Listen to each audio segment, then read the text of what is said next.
Buongiorno cari amiche, benvenute tutte nel mio canale. Iniziamo subito questo tutorial dove vi voglio presentare questi cappellini natalizi. Ci avviciniamo al Natale e quindi ho pensato di realizzare qualche cosa che sia attinente al Natale con i colori del Natale. Allora, volevo prima di iniziare il tutorial dirvi una cosa. All'interno della descrizione, nell'info box, trovate tutte le spiegazioni che io magari mi dimentico o che non sono abbastanza esaurienti durante il tutorial, quindi tutte le volte andate a vedere perché lì trovate la descrizione del punto, le taglie, la lana che ho utilizzato, il filato che ho utilizzato e i ferri che ho utilizzato. Allora, questi due cappellini li ho realizzati con il punto brioche e vi metterò anche nella descrizione il tutorial del punto brioche che ho fatto qualche settimana fa. Ho utilizzato i colori bianco, rosso e verde perché sono appunto, oltre i colori della nostra bandiera, anche i colori del Natale, e questi due cappellini li ho realizzati utilizzando sempre i miei soliti filati Tessiland. In questo caso della serie Chuck ho utilizzato il verde bandiera ed il rosso, e invece il bianco è della serie Edit. Questo tutorial non è assolutamente sponsorizzato, ma semplicemente sono filati che io compro a mie spese e che ho il piacere di presentarvi perché mi trovo bene con loro. Allora, diamo subito il via al tutorial dove realizzeremo un piccolo campioncino di questi particolari cappellini. Sono facilissimi, non vi spaventate perché non hanno né aumenti né diminuzioni e né cuciture particolari, quindi sono veramente semplici. Seguitemi fino alla fine, mettetemi un like se vi è piaciuto, se avete qualche suggerimento da darmi scrivetevelo nei commenti e non dimenticate di iscrivervi se non l'avete ancora fatto. Ok, via al tutorial! Allora, per il campioncino del nostro cappello, che è identico comunque ad un cappello grande vero e proprio, semplicemente ho montato meno punti, io ho montato 25 punti. Se non vi ricordate, vi ripeto, il punto brioche, andatelo pure a rivedere nel mio video di qualche settimana fa, ma in ogni caso adesso lo rivedremo insieme. Ho preso il bianco perché con il bianco intendo fare il bordino del cappellino. E voi potete abbinare i colori come meglio credete, naturalmente. Allora, il primo giro, a parte i vivagni che sono sempre a diritto, lo faremo a punto coste 1 a 1, quindi un diritto e un rovescio, perché è un giro di preparazione al punto che poi sarà sempre uguale. Sempre un diritto e un rovescio, punto coste ad 1 ad 1, si lavora in questa maniera. Arriviamo fino alla fine del giro, che è il giro di preparazione al punto, e dopo vi dico come lavoreremo il nostro cappellino. Questi cappellini possono anche essere un'idea per il Natale, di regalo, e in ogni caso sono sempre dei regali che hanno un valore aggiunto perché sono fatti a mano, non saranno perfetti, però sono fatti con il cuore ed è quello che importa, secondo me. Allora, eccoci alla fine, il vivagno a diritto. Secondo giro, uguale a tutti gli altri giri, lo inizieremo facendo il punto brioche. Allora, il punto brioche voi vi ricordate che si fa un rovescio dove c'è il rovescio e dove c'è il diritto, semplicemente al posto di prendere il punto attraverso l'asola superiore, lo prendo nell'asola di sotto, in mezzo alla trecciolina, da qua. E poi tiro un rovescio e un diritto dall'asola inferiore, un rovescio e un diritto dall'asola inferiore, un rovescio e un diritto, sempre in questa maniera. Per fare il bordo, se state realizzando un cappellino per un adulto, lo farete un pochino più alto. Se invece state realizzando un cappellino per un bambino, vi basteranno 5-6 giri, poi è a vostro piacere. Bene, allora ci vediamo alla fine del bordo, vi lascio la lavorazione del vostro bordino.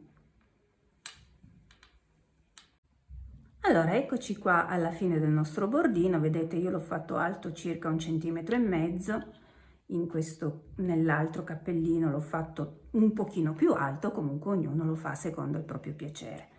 Adesso dobbiamo unire il filato con il quale intendiamo lavorare. Avevamo detto che usavamo il nostro verde bandiera, quindi prendiamo il verde e io il filato lo unisco in questa maniera. Anzitutto lo unisco sempre all'inizio del lavoro, mai a metà naturalmente, oltretutto cambiamo colore e io faccio in questa maniera.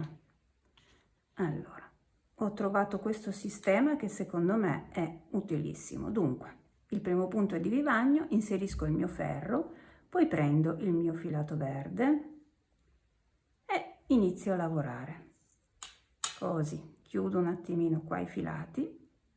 Poi io il secondo punto lo realizzo con entrambi i filati, il bianco e il verde, di modo da metterli un attimino al sicuro. Non importa, anche se poi si vede un pochino di verde, non fa niente nella lavorazione, tanto è soltanto un punto. Quindi il secondo punto lo lavoro con entrambi i capi del filato, abbandono e prendo il mio filato verde, quello fisso, quello della matassa. Allora, e inizio di nuovo il punto brioche, un diritto e un rovescio, un diritto sotto l'asola sempre e un rovescio. Allora, la particolarità di questi cappellini è che io non vado a fare nessun tipo di aumento e nessun tipo di diminuzione e oltretutto alla fine del cappellino non faccio neanche la chiusura perché ho trovato un sistema molto comodo per chiuderli che non mi richiede la chiusura con i ferri. Quindi per le principianti è una cosa ottima. Allora, finiamo il primo giro, ne facciamo un secondo insieme e dopo ognuno lavorerà secondo l'altezza desiderata. Le misure dei cappellini vi ricordo che le metterò nell'info box. In ogni caso basta prendere con 1 centimetro da sarta la circonferenza della testolina della persona, bambino, adulto, al quale bisogna fare il cappellino e poi vedere quanti punti bisogna mettere per arrivare a quella larghezza. Allora andiamo sotto, rovescio, diritto nell'asola sottostante, rovescio, diritto nell'asola sottostante, rovescio, diritto nell'asola sottostante e via discorrendo. Anche l'altezza del cappellino ve la segnerò nell'info box. Scusate se ve lo ripeto, è che a volte nei commenti mi fanno giustamente delle domande e io magari non sono stata molto chiara su questo punto. Io cerco di essere molto esaustiva nelle spiegazioni e ciò che mi dimentico lo mettiamo lì dentro così siamo sicuri. Poi se voi volete chiedere qualcosa mi fate solo piacere, almeno ci salutiamo e ci conosciamo. Ok, abbiamo fatto il nostro giro insieme e adesso ognuno può proseguire secondo l'altezza desiderata. Ecco qua, facciamo così, così fissiamo bene i punti e ci vediamo alla fine della lavorazione. Allora, eccoci qua, io sono andata avanti con la lavorazione. Per fare questo cappellino siamo andati più o meno a 10-12 cm, ma questo è un campioncino. Per un cappellino da neonato l'altezza standard va dai 15 ai 18 cm, poi più si va avanti con gli anni più bisogna alzare un attimino e allargare anche le misure. Allora adesso ci muniamo di un ago da lana e senza nessun tipo di chiusura, vedete il lavoro è perfettamente come l'ho finito, andiamo a inserire il nostro filo, la nostra lana, il nostro filato e facciamo semplicemente questa operazione. Ad uno sfiliamo i punti che si trovano nel mio ferro da lana e li andiamo a passare all'interno del filato. Guardate, semplicissimo. Scusatemi, io alcune cose le faccio con la sinistra, sono una mancina mancata, quindi abbiate pazienza, ma ecco così. Ne prendiamo 2 o 3 alla volta, li togliamo dal lago e li passiamo nel filato. Per quanto riguarda il diritto e il rovescio di questo lavoro, è un punto perfettamente reversibile, quindi dove vi piace di più utilizzatelo a diritto o a rovescio per la chiusura. Io sinceramente non ci trovo differenza, adesso lo guardiamo insieme. e vedrete anche voi che praticamente è identico. Se avete magari un filo che avete unito e lo volete nascondere, allora utilizzate l'altro lato, ecco. Perché il bello anche di questo punto brioche è che è un punto completamente reversibile. Ecco qui, gli ultimi due. Voilà, togliamo il nostro ago e ci troviamo con tutti i punti all'interno del filato. Ecco, dicevamo del diritto e rovescio, vedete? Sono identici, quindi non c'è differenza, soltanto che io qui ho un nodino, vedete? Questa parte quindi me la metto dentro. Quindi ci lavoro così e poi me lo giro. Allora, adesso cosa dobbiamo fare? Dopo aver stretto bene il nostro lavoro in cima alla testolina, andiamo un pochino a riprendere i punti di modo da assicurarli. Le nostre asole che abbiamo tirato fuori dal ferro, magari ci aiutiamo con la mano, ecco, vedete? Andiamo intorno e chiudiamo, facciamo un secondo giro nel raggio che si crea di asole, ecco, così, perfettamente. Se poi volete, vedete, guardate, una raggiera qui, possiamo anche farne un terzo per essere più sicuri, visto che la chiusura è così semplice, possiamo dilungarci un attimino. Poi, ok, passiamo adesso al lato, l'unico lato del cappello che dobbiamo cucire. Allora, uniamo bene bene i bordi. L'unica cosa è che qui la parte bianca poi la dovremo cucire con il bianco, con il filato bianco, perché altrimenti si vede troppo la differenza. Allora, uniamo bene i bordi e io ho notato che la cucitura rimane più invisibile non se io la eseguo lungo il bordo, ma se io vado un attimino al di sotto, quindi mi metto proprio sotto le asoline che si sono formate dal punto vivagno e inizio a cucire a zigzag. Poi ognuno, se è capace meglio di me a cucire, sarete sicuramente in tante a esserlo, perché io con l'ago sapete che non sono brava e ha un suo modo di cucire che rimane più perfetto. Lo faccia pure. Ok, così. Adesso tra l'altro io ho scoperto che così viene meglio e quindi facciamolo così. Ok, eccoci qua, siamo quasi arrivati alla parte bianca, ecco qua. Ok, allora fermiamo il verde, non possiamo cucire la parte bianca con il verde perché altrimenti si vedrebbe. Fermiamo bene bene, andiamo un attimino indietro con il filato.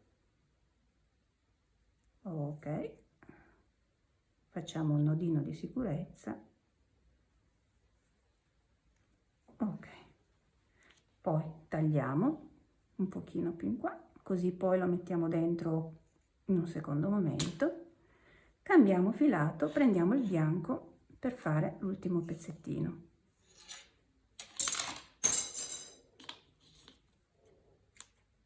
Allora, eccoci qua, pezzettino di bianco, inseriamo nel nostro ago il filato bianco e ricominciamo la cucitura per questo pezzettino che ci avanza.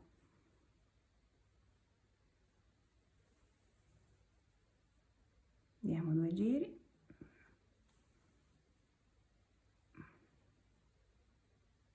E facciamo l'ultimo pezzettino. Vedete, è facilissimo. Ecco, siamo arrivati alla fine. Torniamo anche qui indietro e poi sistemiamo in un secondo momento i fili che sono rimasti. Ok, anche qui tagliamo un pochino lungo così poi me li sistemo, giriamo il nostro cappellino, guardate che carino, e adesso a vostro piacere, io ne ho preparati 2, potete mettere o un pompon bianco. Secondo me il bianco è la scelta migliore perché il bianco fa subito Natale. A me piace ancora di più del rosso, oppure un pompon rosso. Guardate com'è carino anche con il rosso.